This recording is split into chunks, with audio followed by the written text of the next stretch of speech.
as you know, my position campaigning and my position to this day is that our very best strategy is to announce as soon as we possibly can, yesterday, that we are on our way out of Iraq.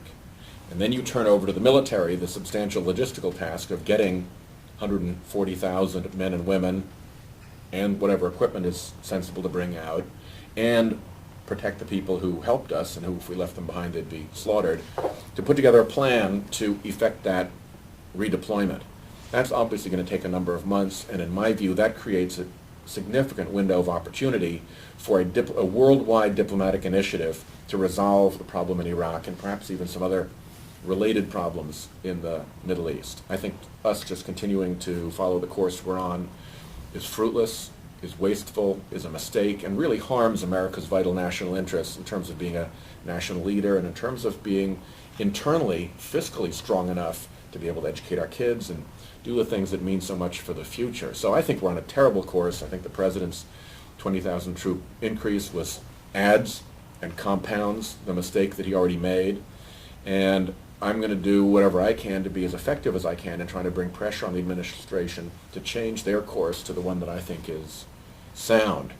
And I think the way that's going to develop is that the first thing that will happen is the non-binding resolution, because I think it's important to get as broad a group of people who are generally opposed to that as possible to say so, particularly Republicans, and not carve up that group into groups who think a troop cap is better, who think a geographic boundary to prevent the president from going into Iran is better, to those who think that a funding limit is better.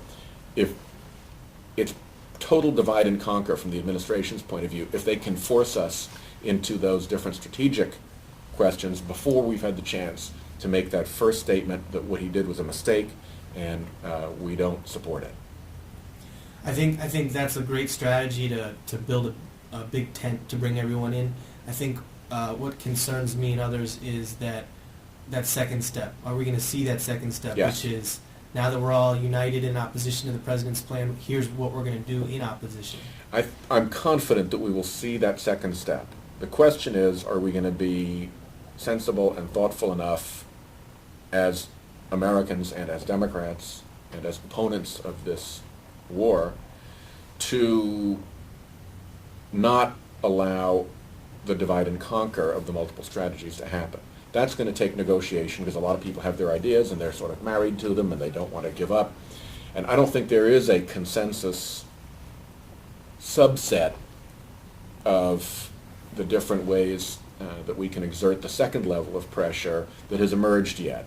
But a lot of people are working on it, and I think the feelings are strong not only around Washington but across the country that something has really got to be done to restrain what this president is doing. Will it be too late for that second step? Won't the troops already be in planes on their way to Iraq? All the second steps that I have heard of are forward going and really presuppose the escalation. Okay.